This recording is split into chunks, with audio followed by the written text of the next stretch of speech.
नमस्कार। मुद्दा तो है, मैं आपका स्वागत है। मैं हूं आपके साथ ब्रजेश चौक से। आज मुद्दा है ओबीसी कार्ड, जंग हुई हार्ड।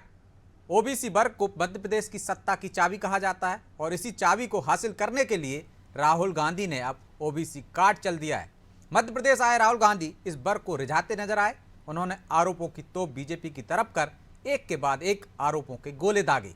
हालांकि राहुल के बयान पर बीजेपी हमलावर है, लेकिन सवाल यह है कि क्या राहुल का ओबीसी कार्ड कांग्रेस के लिए फायदेमंद साबित होगा? क्या बीजेपी राहुल के बयान को भी आधार बनाकर इस वर्ग को साध लेगी? आखिर ओबीसी वर्ग इस बार किसके लिए सिर पर सेहरा बांधेगा? आज इन्हीं सवालों पर चर्चा करेंगे, लेकिन पहले देखिए रिपोर्ट।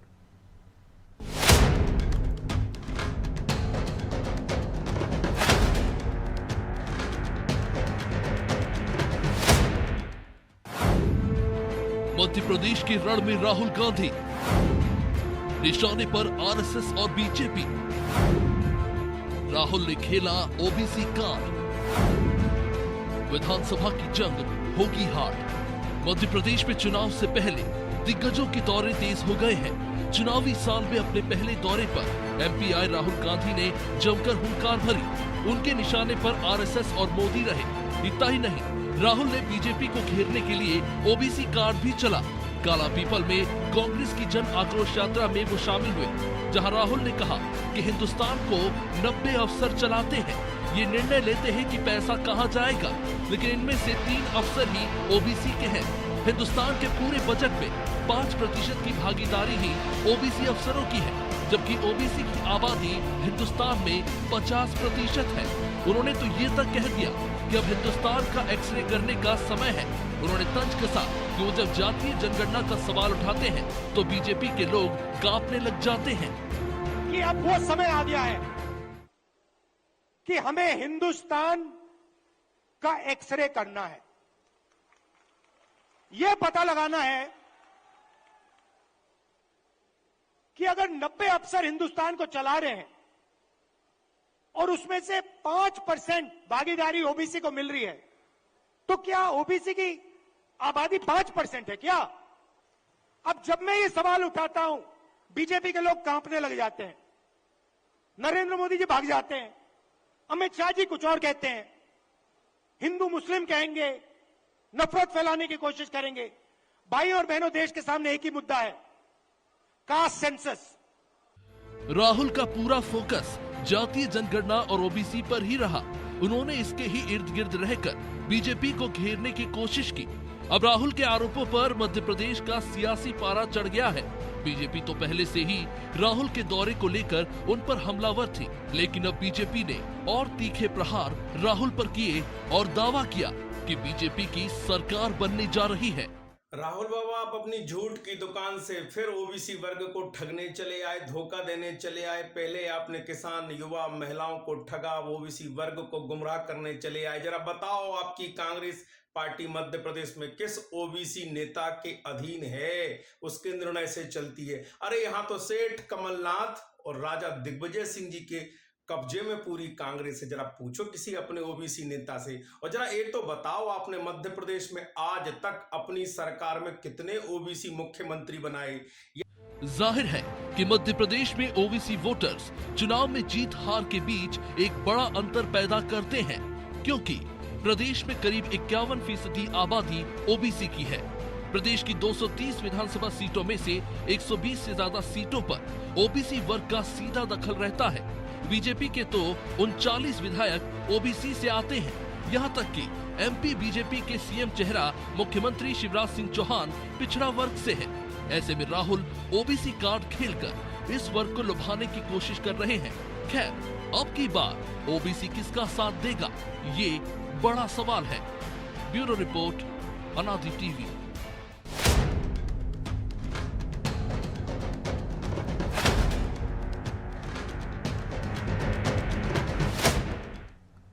इस मुद्दे पर चर्चा के लिए हमारे साथ जुड़ गए हैं अमित तांवरे, कांग्रेस प्रवक्ता हैं, ब्रजराज सिंह, बीजेपी प्रवक्ता हैं, और रमेश शर्मा जी, वरिष्ठ पत्रकार। तीनों मेहमानों का बहुत बहुत स्वागत है। शुरुआत ब्रज जी आपसे ही करते हैं। राहुल गांधी मध्य प्रदेश के दौरे पर आए थे, ओबीसी कार्ड चलकर चले गए हैं। 27% आरक्षण की बात पहले भी कांग्रेस करती रही है। ये नया कार्ड, पिछली बार कर्ज माफी और इस बार ओबीसी, सद गया तो कांग्रेस फिर सत्ता में होगी, क्या कहेंगे आप? तो वहीं से शुरू करूंगा जहां से आपने कहा कि 2018 में कर्ज माफी की बात कर रहे थे और सत्ता में आए थे, झूठ बोलकर सत्ता में आए, अपने वादे पूरे नहीं कर पाए और इनके 1/3 साथी इनका साथ छोड़कर चले गए और ये वापस से विपक्ष में बैठ गए। यही कार्य है इनका। एक्चुअली मैं एक छोटी सी बात कहना चाहता हूं अपनी बात को पूरी करने से पहले, कि जोसेफ गोबेल्स करके एक व्यक्ति थे, हिटलर की मिनिस्ट्री में प्रोपोगंडा मिनिस्टर हुआ करते थे। वो एक बात कहते थे कि इतना झूठ बोलो, इतनी सफाई से बोलो कि वो झूठ जो है वो लोग सत्य मान लगे। तो माननीय राहुल गांधी जी का एक यही कार्य है जो उनको दिया गया है कांग्रेस पार्टी ने, और वो ये काम करते रहते हैं। हिमाचल में कर चुके हैं, कर्नाटक में कर चुके हैं, गाहे बगाहे रोज ऐसी खबरें आती रहती हैं कि आज कर्नाटक में ये वाला वादा पूरा नहीं कर पा रहे हैं, हिमाचल में ये वादा पूरा नहीं कर पा रहे हैं, कहीं तेल के दाम बढ़ रहे हैं तो कहीं शराब के दाम बढ़ रहे हैं। इन्हीं की पार्टी 2004 से लेकर 2014 तक सत्ता में थी और 2 बार। लेकिन इस हिसाब से तो उनके झूठ पर जनता भरोसा कर रही है। वो कह रहे हैं 90 अफसर हैं, देश चला रहे हैं, उनमें 3 ही ओबीसी वर्ग के हैं, तो ओबीसी के साथ ये छल हो रहा है।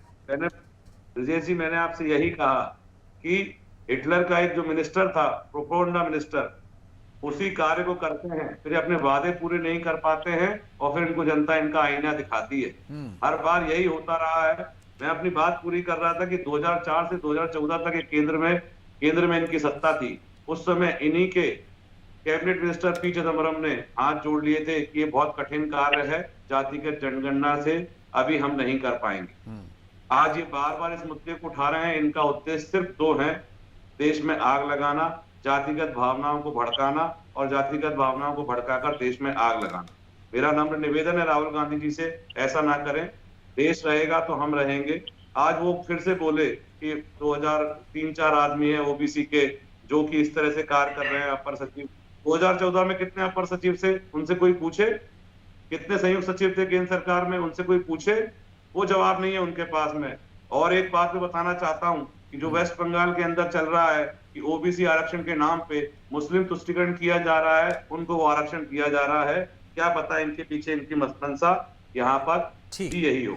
ठीक है, जवाब ले लेते हैं। अमित जी, वो कह रहे हैं आप जातियों में आप टकराव करके सत्ता में वापसी करना चाहते हैं। ओबीसी की आपने क्यों जनगणना नहीं कराई थी पहले? जनगणना, जातिगत जनगणना आप भी करा लेते, उनको हक दे देते। 2014 से पहले कितने अफसर थे, ये सवाल भी उन्होंने उठाया और कहा है कि जिस तरह से 2018 में झूठ बोला गया था किसानों को लेकर, कर्ज माफी को लेकर, वैसा ही झूठ परोस कर चले गए। मुझे बड़ी हंसी आ रही है इस तरीके की बात सुनकर कि यदि जातिगत जनगणना हो जाएगी देश में तो देश में जातियों के बीच विभाजन हो जाएगा, देश में चारों ओर अराजकता का माहौल हो जाएगा। अरे भैया, मणिपुर में कौन सी जनगणना आपने कराई है जो मणिपुर जल रहा है? ये तो बता दो आप। और आप समझिए कि ये 10 साल की सरकार, 56 इंच की सरकार, 90 सेक्रेटरी रैंक के ऑफिसर, उसमें सिर्फ 3 पिछड़ों के। और आप तो दिल्ली भी क्यों जाइए, हम तो मध्य प्रदेश की बात करते हैं। 2003 की बात करते हैं। 2003 में जब कांग्रेस के खिलाफ एक पिछड़ा वर्ग की बड़ी नेता को भारतीय जनता पार्टी ने कमान सौंपी, 175 सीटों के साथ उन्होंने भारतीय जनता पार्टी की सरकार बनवाई।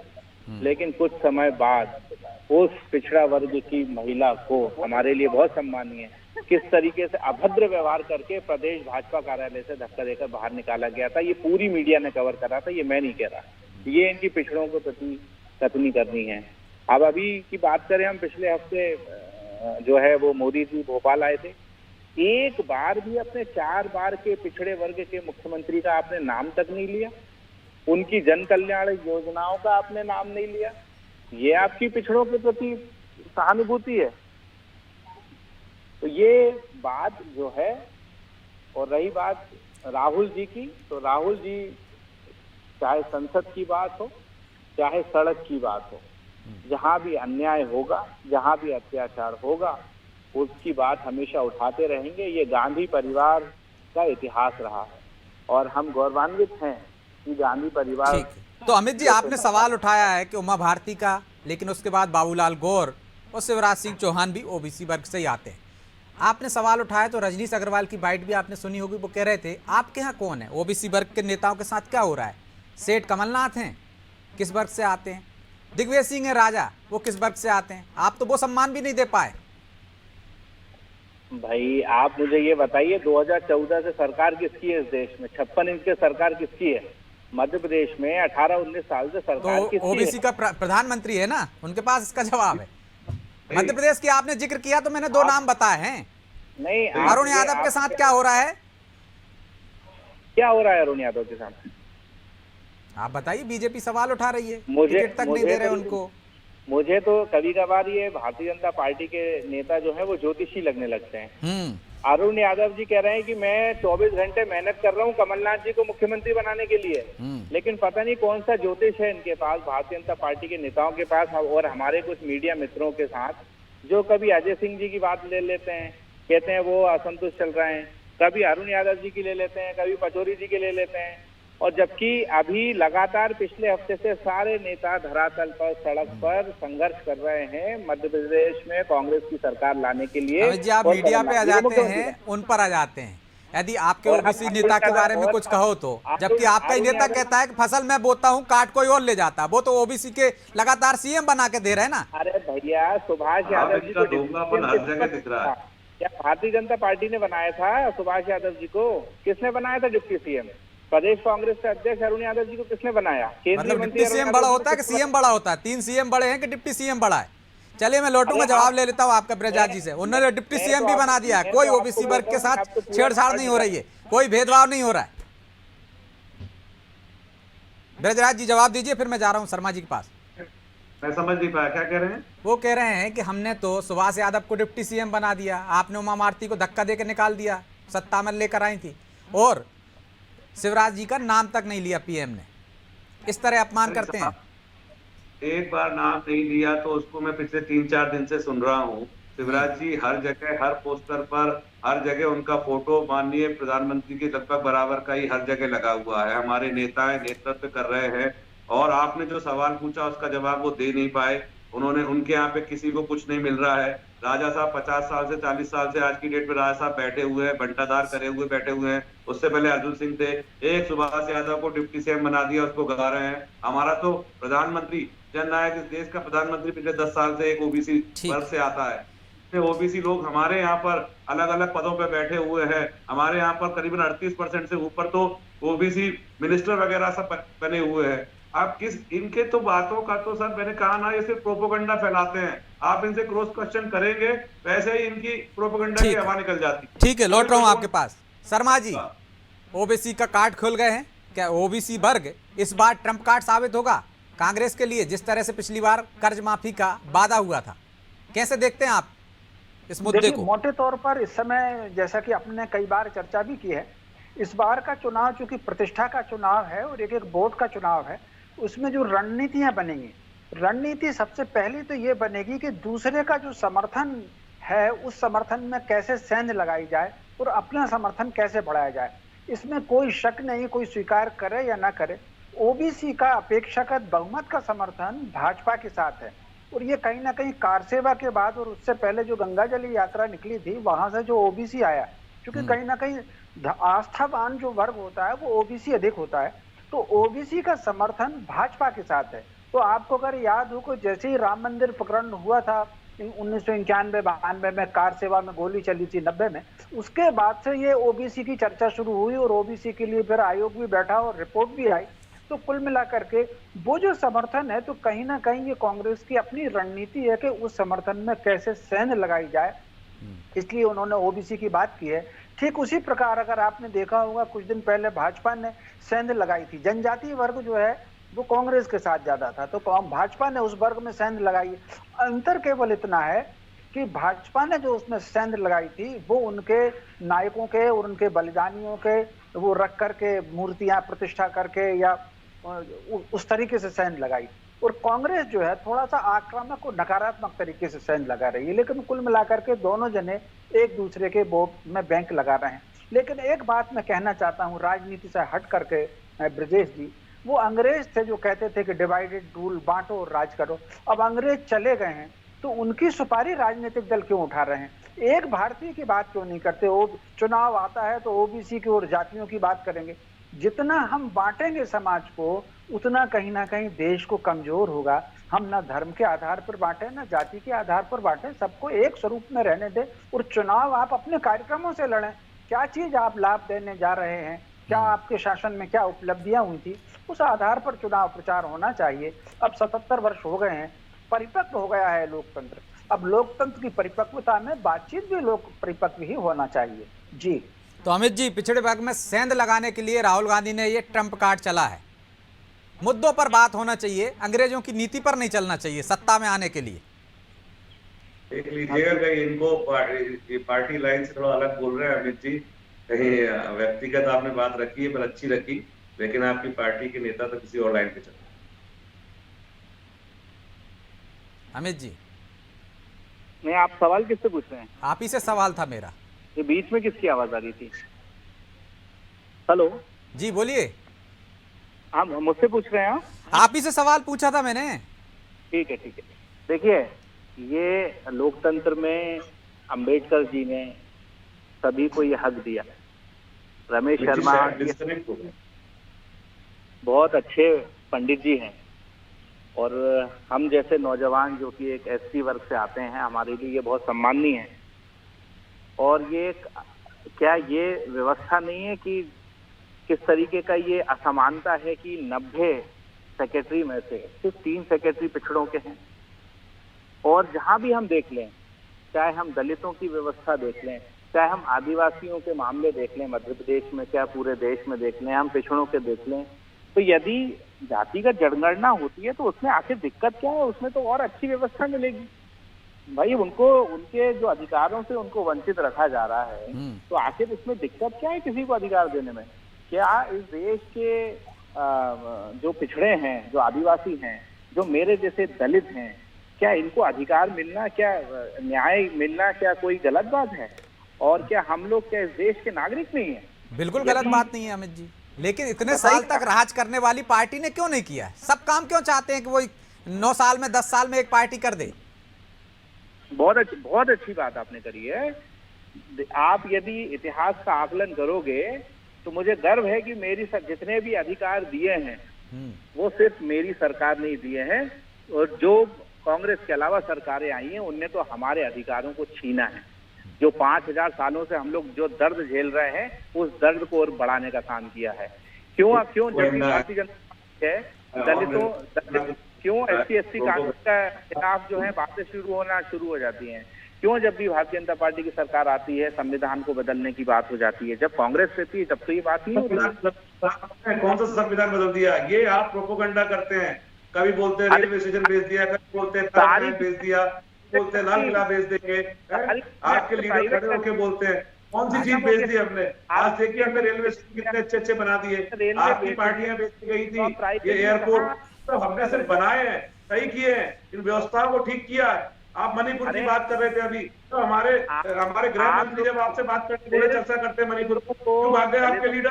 राजनाथ सिंह ने कहा कि अगर आज आपके ऊपर आएगी क्यों भाग जाते हैं लोग इस तरह से? किया और जो कुछ भी अधिकार मिला है सिर्फ हमारे बाबा साहब आपके कई नेता जो हैं वो इस बात को बोलते हैं, खुलेआम बोलते हैं कि अब वक्त आ गया है संविधान को बदलने का। अरे किसने कह दिया? और ऐसा कौन सा एक कार्य बताइए हमारी पार्टी का जो हमने संविधान बदल दिया? वो तो कह रहे हैं दूसरी पार्टी और आपकी पार्टी खासकर आती है तो दलितों के साथ उत्पीड़न होता है, उनके हक को छीना जाता है, और कांग्रेस अब तक हक देती रही है उनको। बाथरूम बनवा रहे हैं, शौचालय बनवा रहे हैं, आपकी पार्टी ने ये काम नहीं किए। पहले ये तो कर लें, उसके बाद जाके हम कुछ और सोचेंगे अगर कोई भी संशोधन हुआ होगा तो। भारत बोलना कोई संविधान में बदलाव है?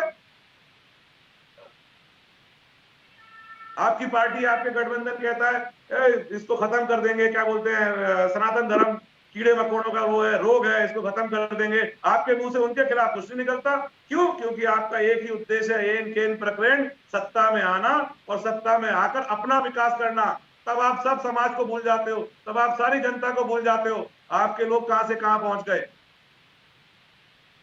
भारतीय जनता पार्टी, इनके प्रधानमंत्री, इनके मुख्यमंत्री, सबका सिर्फ एक ही काम है, संविधान जो आरक्षण हमको बाबा साहब के कारण मिला था, अब चूंकि ये सीधे सीधे तो उसको हटा नहीं सकते, तो इसलिए सारी चीजों को इन्होंने प्राइवेट कर दिया है। वो जब सारी सरकारी चीजें प्राइवेट हो जाएंगी तो आरक्षण अपने आप खत्म हो जाएगा। इस तरीके से ये लोग हमारे अधिकारों को खत्म कर रहे हैं। टाइम पे बाबा साहब का आरक्षण आपके प्रधानमंत्री नेहरू ने क्यों लागू किया था? क्यों उन्होंने आगे टाला था? जातिगत जनगणना की बात, पिछड़े वर्ग का राग छेड़कर राहुल गांधी या कांग्रेस इस वर्ग में सेंध लगा पाएगी? शर्मा जी, क्या सेंध लगा पाएंगे? नहीं, निश्चित रूप से इसका प्रभाव तो पड़ेगा। एक बात समझ लीजिए, बात कोई भी होती है, प्रश्न इस बात का नहीं है कि वो बात सच है, कितनी झूठ है, कितनी प्रभावशाली है, लेकिन उस बात का प्रभाव तो पड़ता है। कितने प्रतिशत पड़ेगा ये अभी नहीं कहा जा सकता, लेकिन बात का प्रभाव तो पड़ता है। तो बात का प्रभाव तो पड़ता है, शायद इसी वजह से राहुल गांधी ये राग छेड़ गए। माफी चाहता हूं, आपको रोक रहा हूं क्योंकि समय की बाध्यता है, इसलिए चर्चा को यहीं विराम देना होगा। आप तीनों मेहमानों का बहुत बहुत धन्यवाद। तो राहुल गांधी एक नया राग छेड़ गए हैं और ये राग निश्चित तौर पर कुछ तो असर डालेगा। यदि असर डालेगा तो क्या कांग्रेस के पाले में जाएगा? सेंध लगा लेगी क्या ओबीसी वर्ग के ये वोट बैंक में कांग्रेस? जिस तरह से शर्मा जी ने भी कहा कि एक वर्ग में, आदिवासी में, दलितों में बीजेपी ने सेंधमारी कर ली थी, जो उसका वोट बैंक था कांग्रेस का। अब बीजेपी का जो वोट बैंक है उसमें सेंधमारी की कोशिश हो रही है, लेकिन ये कितनी सफल होगी ये तो आने वाला समय बताएगा, उसके लिए इंतजार करना होगा। बहरहाल मुद्दा तो है, मैं इतना ही, मुझे दीजिए इजाजत और आप देखते रहिए अनादि टीवी। नमस्कार।